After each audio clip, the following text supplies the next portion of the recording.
주님으로 삽시다. 네. 네. 여러분, 주님으로 살게 되기를 축복합니다. 네. 지난 한 주간 여러분 어떻게 사셨습니까? 한번 지난 한 주간 내가 어떻게 살았는지 한번 돌아보시기를 바랍니다. 찬양의 고백처럼 주밖에 없네, 그렇게 성령님과 함께 또 말씀을 따라서 주님과 함께 여러분 그렇게 사셨습니까? 이 질문에 이렇게 대답을 자신이 없어 하세요. 여러분, 지난 주일에 들었던 말씀 혹시 기억나십니까? 지난 주일에 어떤 말씀 들었죠? 제목은 일주일 후에 종말이 온다면, 심각한 제목의 말씀을 들었습니다. 일주일 후에 종말이 온다면, 사실은 우리의 종말이 일주일 후가 아니고 당장 내일이 될 수도, 오늘 밤이 될 수도 있기 때문에 주님 만날 준비를 항상 잘 해야 한다. 주님 주신 말씀이 뭐예요? 그렇게 되려면 먼저는 정신을 차리고 기도해야 된다. 믿습니까? 정신을 차리고 기도하지 않다가 세상에 빠져 살다가 주님 만날 때 큰일 날 수 있다.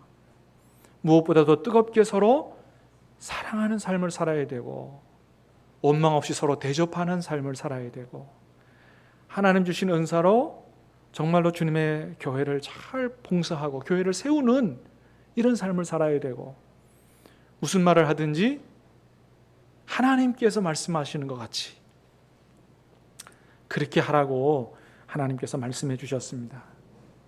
사랑하는 여러분, 다시 한번 축복합니다. 내일이라도 당장 주님 만날 그런 생각을 가지고 정말 주님께서 기뻐하시는 삶을 살아갈 수 있게 되기를 주님의 이름으로 축복합니다. 여러분, 정말 그렇게 살려면 말씀 듣고 말씀대로 살게 해달라고 기도하셔야 됩니다. 말씀대로 살게 해달라고 기도하지 않으면 지난 주일날 무슨 얘기 들었는지도 기억조차 안 나는 게 이게 현실이에요. 정말로 말씀을 따라 살려고 기도했다면 기억이 날 거예요. 근데 기억이 안 난다? 우리가 좀 우리 자신을 다시 돌아봐야 돼요. 우리가 신앙생활을 어떻게 해야 될 것인가? 여러분, 하나님의 말씀을 따라 순종해 산다는 게 얼마나 중요하다 하는 것을 여러분 잘 아시죠? 예수님께서 그런 말씀을 해주셨어요. 다시 한번 읽어봅니다. 마태복음 7장 21절 시작. 나더러 주여 주여 하는 자마다 다 천국에 들어갈 것이 아니요 다만 하늘에 계신 내 아버지의 뜻대로 행하는 자라야 들어가리라. 아멘. 너무 중요한 말씀이잖아요. 왜 이런 말씀하시는 거예요? 정말 우리의 진짜 믿음은 입술로 드러나는 게 아니다는 거죠. 뭘로 드러나는 거라고요? 말씀에 순종하는 우리의 행함으로, 순종으로 우리의 진짜 믿음이 드러난다. 우리가 믿음으로 구원받는다 그러잖아요. 주님 이 말씀이 그 말씀과 다른 게 아니다. 우리의 진짜 믿음은 우리의 순종이라는 행함을 통해 드러난다. 사랑하는 여러분, 그러므로 우리 신함교회 성도님들은 말씀을 들을 때마다 그 말씀이 정말 잘 박힌 목과 같이 저와 여러분의 마음속에 탁 박힐 수 있게 되기를 간절히 바라고, 그 말씀이 능력돼서 말씀대로 살고자 기도하심으로 말미암아 말씀이 우리의 삶에서 풍성한 열매로 주님 기뻐하시는 삶으로 그대로 드러날 수 있게 되기를 우리 주님의 이름으로 축복합니다.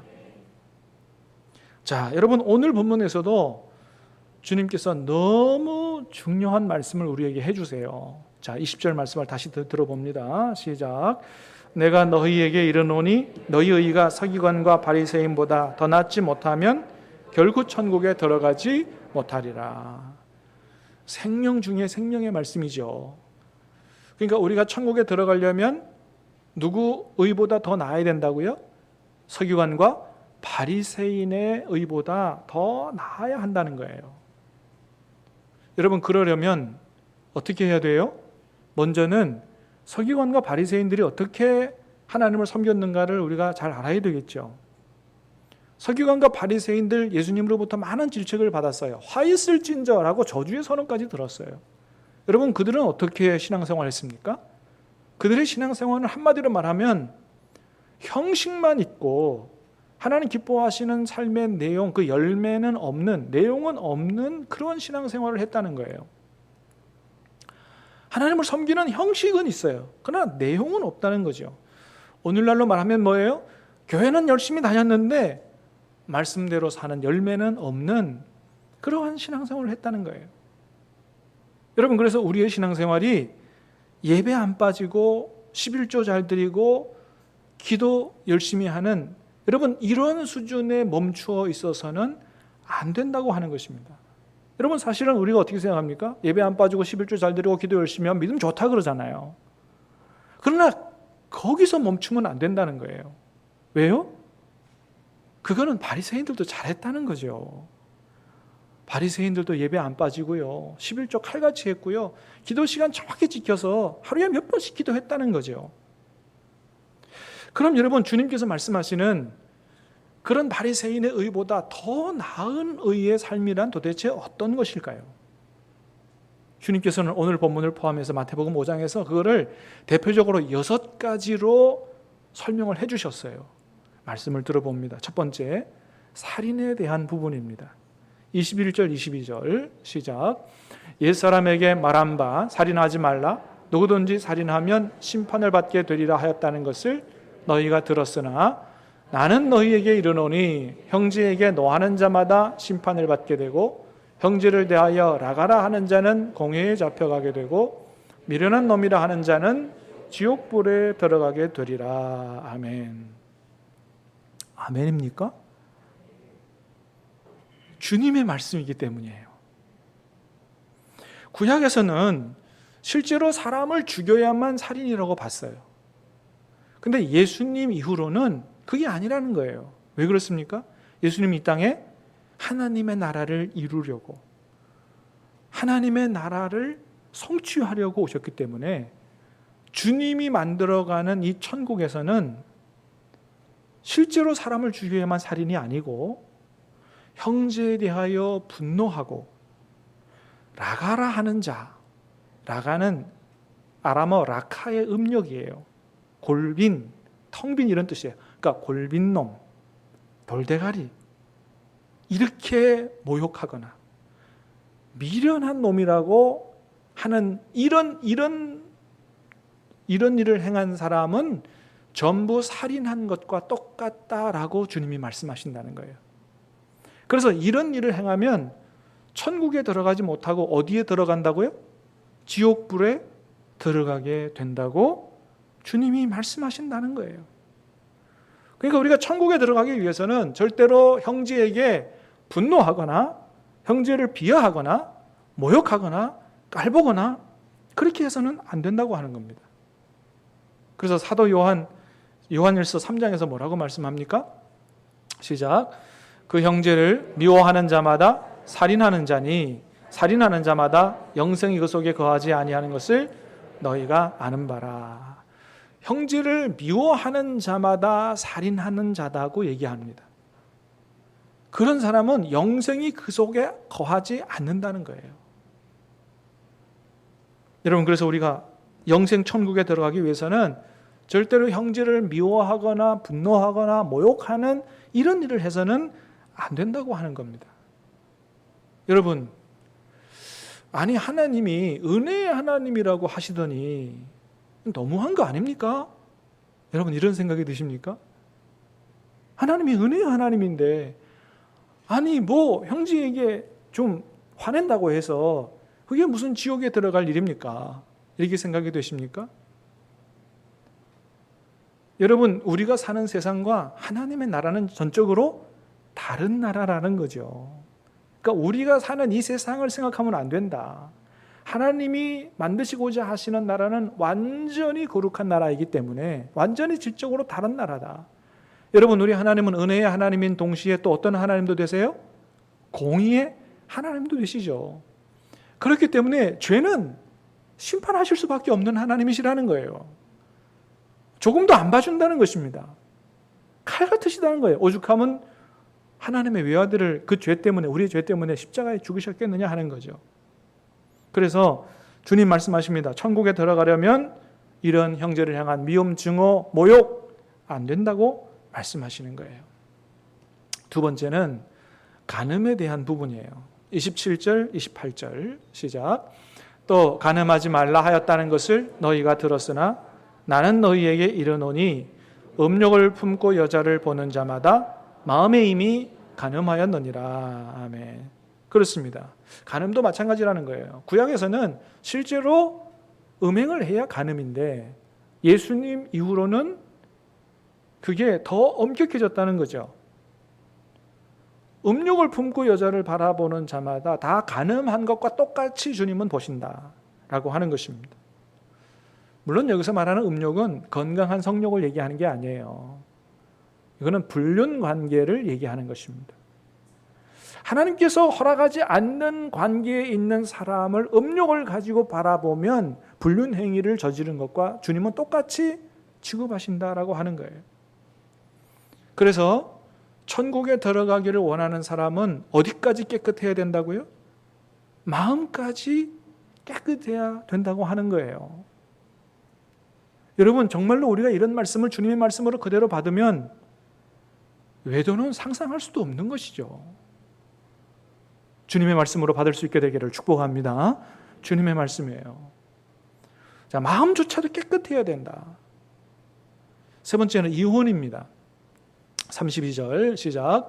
나는 너희에게 이르노니 누구든지 음행한 이유 없이 아내를 버리면 이는 그로 간음하게 하며 또 누구든지 버림받은 여자에게 장가드는 자도 간음함이니라. 아멘. 그렇습니다. 그래서 아내나 남편이 외도한 경우 말고는 이혼하지 말라는 것입니다.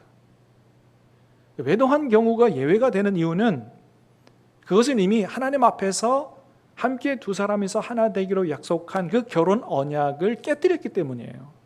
그래서 이미 외도하면 결혼이 깨진 거로 보니 그건 허락한다는 거죠. 그러나 그 외에는 이혼하지 말라는 것입니다. 그건 하나님의 뜻이 아니라는 거예요. 요즘은 젊은 사람들이 성격 차이로 이혼을 많이 한다고 그러는데 그래서는 안 된다는 것입니다. 그건 하나님의 뜻이 아니다. 천국에 합당한 사람의 모습이 아니라고 하는 거예요. 네 번째는 맹세입니다. 맹세 34절 37절 시작. 나는 너희에게 이르노니 도무지 맹세하지 말지니 하늘로도 하지 말라. 이는 하나님의 보좌임이요 오직 너희 말은 옳다 옳다 아니라 아니라 하라. 이에서 지나는 것은 악으로부터 나느니라. 아멘. 맹세하지 말라는 겁니다. 자, 이건 한마디로 무슨 얘기냐 하면 우리가 무슨 말을 하든지 상대방이 믿어줄 수 있는 진실된 말, 진실된 사람이 천국에 합당한 사람이다라는 말씀을 하는 거예요. 여러분, 우리가 가끔 맹세하죠? 왜 맹세하죠? 상대방이 내 말을 신뢰하지 못한다고 생각하기 때문에 맹세하죠. 정말로 야, 나는 네가 무슨 얘기를 하든지 믿어. 이러면 맹세할 필요가 없는 것이죠. 그래서 맹세하지 말라는 건 뭐냐면 내가 무슨 말을 하더라도 다른 사람이 나를 믿어줄 수 있는 그런 진실을 말하고 진실만을 행하고 사는 사람이 되어야 한다. 이것이 천국에 합당한 사람이라고 하는 거예요. 다섯 번째는 보복입니다. 보복 39절 말씀 시작. 나는 너희에게 이르노니 악한 자를 대적하지 말라. 누구든지 내 오른뺨을 치거든 왼편도 돌려대며. 악한 자를 대적하지 말라. 여러분, 우리가 다른 사람에게 한 대 맞으면 어떻게 하고 싶어요? 한 대 맞은 사람이 한 대 때려주고 싶으면 괜찮은 사람이에요. 근데 보통은 어떻습니까? 10대 때려주고 싶죠. 근데 여러분, 이 경우는 그보다 더한 모욕을 당했을 경우예요. 상대방이 내 오른뺨을 치려면 보통은 오른손잡이니까 손등으로 쳐야 됩니다. 손등으로 누구한테 맞는다고 하는 것은 상당히 모욕적인 행위를 얘기하는 거예요. 그렇게 모욕적인 행동을 당했다 할지라도 보복하지 말라고 하는 거예요. 보복하는 것은 천국에 합당한 사람의 모습이 아니라고 하는 것입니다. 여러분, 예수님은 누구보다도 힘이 센 분이었지만 로마 군병들이 그렇게 모욕적으로 행하는 모든 그 핍박에 보복하지 않으셨죠. 오히려 그들을 위해서 기도하셨죠. 그것이 바로 천국에 합당한 사람의 모습이라고 하는 거예요. 마지막으로 원수 사랑입니다. 44절 시작. 나는 너희에게 이르노니 너희 원수를 사랑하며 너희를 박해하는 자를 위하여 기도하라. 그렇습니다. 그 원수를 사랑하고요, 그를 위해서 기도하라는 거예요. 이게 하나님의 뜻이다. 그러시면서 하시는 말씀이 46절부터 48절까지 그런 말씀하세요. 너희가 너희를 사랑하는 자를 사랑하면 무슨 상이 있느냐? 세리들도 그렇게 안 하느냐? 너희가 너희 형제에게만 무난하면 남보다 더 나은 게 뭐냐? 이방인들도 그러지 않느냐? 그러시면서 하시는 말씀이 뭐예요? 하늘에 계신 너희 아버지의 온전하심 같이 너희도 온전하라는 거예요. 그래서 이런 주님의 말씀을 따라서 정말 하나님이 온전하신 같이 온전한 자들이 천국에 합당한 서기관과 바리새인보다 더 나은 의를 행하는 사람들이다라고 하는 것입니다. 어떻습니까, 여러분? 주님의 말씀을 들어보니까 이렇게 살 수 있을 것 같습니까?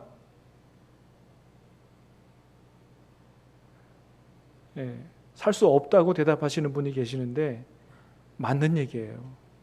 여러분, 우리가 이렇게 말씀 따라 이렇게 이 말씀 그대로 살 수 있습니까? 없어요. 근데 그거는 50%만 맞는 얘기예요. 여러분, 우리가 이 말씀 따라 살 수 없다면 그럼 주님이 주신 말씀이 천국에 합당한 자는 이런 사람이라고 주시는 말씀이 너희는 천국에 못 들어가 라고 하는 말씀으로 주시는 거잖아요. 주님이 그걸로 그런 의미로 주신 게 아니거든요. 주님께서 우리가 살 수 없는 말씀을 주신 게 아니에요. 살 수 있기 때문에, 또 그렇게 살아야 되기 때문에 그렇게 이 말씀을 주신 것입니다. 여러분, 살 수 있는 줄로 믿으시기를 바랍니다. 그러면 그 방법이 뭡니까? 주님은 그 방법까지 우리에게 알려주셨습니다. 오늘 말씀에 쭉 따라가면 결론에 마태복음 6장 33절에 이런 말씀을 주십니다. 시작. 그런즉 너희는 먼저 그의 나라와 그의 의를 구하라. 그리하면 이 모든 것을 너희에게 더하시리라. 아멘. 한번 따라합니다. 그의 나라와 그의 의를 구하라. 이것이 해답이라고 하는 거예요. 여러분, 그렇습니다. 우리는 절대로 그렇게 주님께서 요구하시는 대로 살 수 없어요. 그런데 하나님의 나라를 구하면, 그리고 그의 의를 덧입으면 그렇게 살 수 있다고 하는 것입니다. 하나님의 나라를 구하시는 저와 여러분 될 수 있게 되기를 축복합니다. 여러분, 하나님의 나라, 주기도문에서도 주님이 기도를 하라고 말씀하셨어요. 그의 나라가 임하시오며. 그 하나님의 나라는 뭡니까? 하나님의 통치입니다. 다시 말하면 나에게 하나님의 통치가 임하도록 기도하라는 거예요. 하나님의 통치가 임하면 나의 의로는 안 되지만 뭐예요? 그 성령님의 의, 그 주님의 의로 우리는 서기관과 바리새인보다 더 나은 의의 삶, 주님이 요구하시는 삶을 살아갈 수가 있다고 하는 것입니다. 그래서 오늘 본문에 우리의 의라고 하지 않고 그의 의라고, 하나님의 의라고 말씀하신 거예요. 그걸 위해서 성령께서 우리에게 오신 것입니다. 할렐루야. 그것 때문에 오신 거예요. 여러분, 복음이 무엇입니까? 복음은 예수님께서 나를 대신하여 십자가에 못 박혀 돌아가신 것, 그게 다가 아니에요. 그것은 50%예요. 복음의 50%. 그 나머지 50%, 100%의 온전한 복음은 뭡니까? 그 예수님의 십자가의 은혜가 우리를 통하여 온전히 이루어지고 우리로 하여금 하나님의 뜻대로 살아가도록, 그래서 천국에 합당한 자로 살아갈 수 있도록 그 구원을 이루시기 위해서 우리에게 성령님을 보내주신 것, 이게 여러분 온전한 복음인 줄로 믿으시길 바랍니다. 여러분, 성령께서 우리 안에 오셨습니다. 이게 기쁜 소식이에요. 여러분, 성령님과 함께 사시기를 주님의 이름으로 축복합니다. 주님이 요구하시는 천국에 합당한 삶이, 서기관과 바리새인보다 더 나은 의의 삶이 우리의 결단과 노력으로 가능했다면 성령께서 오실 필요가 없는 거예요. 그게 불가능하기 때문에 하나님은 우리에게 성령님을 보내주신 것이다. 여러분, 우리 안에 성령께서 와 계시다는 사실을 기억하시길 바랍니다. 성령과 함께 사시기를 주님의 이름으로 축복합니다. 여러분, 제자들을 보시기 바랍니다. 제자들이 언제 하나님께서 원하시는 그런 능력의 삶으로 변화됐습니까? 그거는 부활하신 주님을 만난 이후가 아니에요. 오순절 성령 강림 사건으로 성령의 충만함을 덧입었을 때 비로소 그들의 삶이 변화됐다고 하는 것입니다. 여러분, 주님이 부활하신 이후에 얼마나 제자들을 여러 차례 만나줬습니까? 성경에도 3차례 만나줬다 그러고 부활하신 이후에 40일 동안 제자들을 만나주셨어요. 그러나 여전히 그들은 변화되지 않았습니다. 베드로 같은 경우도 예수님 십자가에 돌아가신 이후에 나중에 뭐라 그랬냐면 나는 물고기 잡으러 간다 그러고 옛날에 어부로 다시 돌아갔어요. 갈릴리 호숫가로 가서 고기 잡고 있었습니다. 근데 그게 언제 그렇게 됐냐 하면 예수님 십자가에 돌아가신 이유가 아니에요. 부활하신 예수님을 만난 이후에 그렇게 한 거예요. 다시 말하면 부활하신 예수님을 만났는데도 그의 삶은 변화되지 않았어요. 그런 그가 언제 변화됐습니까? 오순절 성령의 충만한 능력을 덧입고 나서야 비로소 변화됐다고 하는 거예요. 여러분, 어떤 사람은 얘기합니다. 내가 정말 부활하신 예수님, 살아계신 예수님을 직접 만나면 내가 정말로 예수 잘 믿을 수 있다고 얘기하는데 절대 그렇지 않습니다. 봐도 제대로 안 돼요. 언제만 가능합니까? 예수님 잘 믿는 거는 성령의 충만함을 받을 때 우리가 정말로 예수님을 잘 믿을 수 있고 변화된 삶을 살 수가 있다고 하는 것입니다. 여러분, 성령께서 우리 안에 오셨습니다. 할렐루야. 그렇기 때문에 이제 우리 안에서 성령의 도우심으로 말미암아 천국에 합당한 삶의 열매가 우리를 통해서 맺혀져야 그게 정상인 거예요. 여러분, 그런데 어때요? 성령께서 우리 안에 오셨음에도 불구하고 우리가 정말로 오늘 본문에서 보는 그런 주님의 말씀대로 그렇게 살아가고 있나요? 그게 잘 안 되죠. 왜 그렇습니까? 성령께서 우리 안에 오셨지만 우리가 그 성령의 충만함을 받지 못하기 때문이요, 성령의 통치를 받지 못하기 때문에 성령께서 우리 안에 와 계셔도 그게 그렇게 안 되는 것입니다. 사랑하는 여러분, 다시 한번 축복합니다. 성령의 충만함을 받으시기를 축복합니다. 성령의 통치를 받게 되기를 주님의 이름으로 축복합니다. 그래야만 가능하다. 여러분, 그러면 어떻게 하면 성령의 충만함을 받고 정말 주님께서 원하시는 그런 능력의 삶을 살아갈 수 있을까요? 비결을 듣도록 하겠습니다. 첫 번째는 여러분, 모든 죄를 회개하시기를 바랍니다. 죄를 품고 있으면서 하나님과의 관계를 회복하고 성령의 충만함을 받을 수는 없는 거예요. 그래서 야고보서 4장에서는 이렇게 말씀합니다. 8절 9절 말씀 같이 읽어봅니다. 시작. 하나님을 가까이 하라. 그리하면 너희를 가까이 하시리라. 죄인들아, 손을 깨끗이 하라. 두 마음을 품은 자들아, 마음을 성결하게 하라. 슬퍼하며 애통하며 울지어다. 너희 웃음을 애통으로, 너희 즐거움을 근심으로 바꿀지어다. 아멘. 하나님을 가까이 하라는 거예요. 하나님이 가까이 하신다는 거예요. 여러분, 우리가 하나님과 친밀하게 함께 지낼 수 있는 줄로 믿으시기를 바랍니다. 하나님과 친밀해질 수 있게 되기를 축복합니다. 그렇게 되려면 어떻게 돼요? 우리 죄를 회개해야 된다고 하는 거예요. 죄인들아, 손을 깨끗이 하라. 두 마음을 품은 자들아, 마음을 성결하게 하라.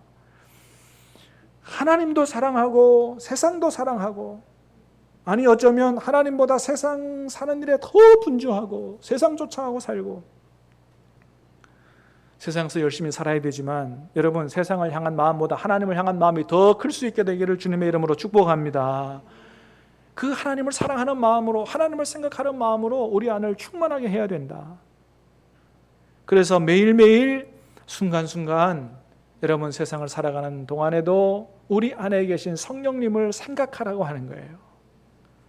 그리고 시시때때로 그 성령님을 의지하며 기도하라고 하는 겁니다. 그게 뭡니까? 그게 쉬지 말고 기도하라고 하는 말씀이에요. 다음 주일 올 때까지 하나님 생각을 못하고 살았다. 성령 충만함을 받을 수가 없는 거죠. 시시때때로 하나님을 생각하고 성령님을 의지하고 기도해야 된다. 지난번에 소개했던 프랑크 루박 선교사님, 이분이 자신의 일기 가운데서 그런 고백을 했어요. 내가 목사로 선교사로 살았지만 15년 동안 목사와 선교사로 살았지만 정말로 온전하게 하나님을 의지하는, 하나님의 뜻을 따라 사는 삶을 살아보지 못했다. 이렇게 살아서는 안 되겠다고 생각하고 그때부터 한 게 뭐냐 하면 15분 내지 30분마다 나의 행동을 하나님의 뜻에 비추어 보는 그런 훈련을 했다는 거예요. 몇 분마다요? 15분, 30분마다. 실제로 그렇게 해왔다는 거예요. 그리고 점차 그것이 더 발전해서 이제는 깨어있는 동안은 쉬지 않고 늘 하나님 앞에 기도했다고 하는 거죠. 하나님, 내가 지금 무슨 말 하기를 원하십니까? 지금 내가 어떻게 행동하기를 원하십니까? 그렇게 기도하면서 자신 안에 있는 성령의 음성을 들으려고 노력을 했다는 것입니다. 의지적으로 그렇게 했다는 거예요. 의지적으로. 그렇게 하다 보니 어느 순간 하나님의 임재가 느껴지더라. 하나님의 임재가 느껴지고 하나님과 친밀하게 교제하고 나니 자기의 영혼이 눈같이 맑아지는 경험을 하게 되고, 그리고 모든 사람을 바라볼 때 주님이 주시는 그 사랑의 눈으로 바라보게 되더라. 그의 내면서부터 그의 삶이 변화됐다고 하는 것을 그의 일기를 통해서 우리가 보게 됩니다. 여러분, 이게 뭐예요? 바로 이게 성령으로 충만한 상태인 거죠. 갈라디아 2장 10절 말씀처럼 정말 나 자신은 죽고 그 안에서 예수님께서 사시는 그러한 주님으로 사는 이런 삶을 살았던 것입니다. 그렇게 살았더니 세상에서 맛볼 수 없는 기쁨도 평강도 능력도 열매도 자신의 삶을 통해서, 인격을 통해서 나타나게 되더라. 할렐루야.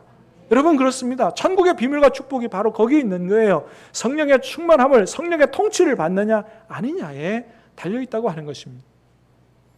여러분, 프랑크 르박 선교사님만 그렇게 산 게 아니죠. 사도 바울도 자신의 옆에서 말씀하시는 주님의 음성을 듣고 그 음성, 그 능력으로 살았고요. 하나님의 벗이라고 하는 아브라함도 그렇게 살았고, 모세도 그렇게 살았고, 엘리야도, 요셉도, 다니엘도, 다윗도 시시때때로 하나님 앞에 묻고 기도하며 그렇게 하나님과 친밀하게 성령의 충만함으로 그렇게 살았던 것을 보게 됩니다. 사랑하는 여러분, 저와 여러분도 그렇게 살아갈 수 있는 줄로 믿습니다. 여러분, 우리 안에 성령께서 와 계십니다. 간절히 바라기는 지난 부족했던 모든 삶 다 회개하고 주님이 묻지 않으실 겁니다. 앞으로 이제부터라도 우리 안에 오신 성령님과 함께 새로운 삶을 살아갈 수 있게 되기를 주님의 이름으로 축복합니다. 시시때때로 성령님을 생각하고 의지하고 기도하고 그렇게 성령 충만함으로 살게 되므로 오늘 말씀대로 살 수 있게 되기를 바라고, 나중에 영생 천국에 못 들어가는 사람 한 사람도 없게 되고, 이 생을 사는 동안에도 세상에서 맛보지 못하는 기쁨과 능력과 평강과 열매를 풍성히 맺고 사는 저와 여러분 다 될 수 있게 되기를 주님의 이름으로 축복합니다. 기도하겠습니다.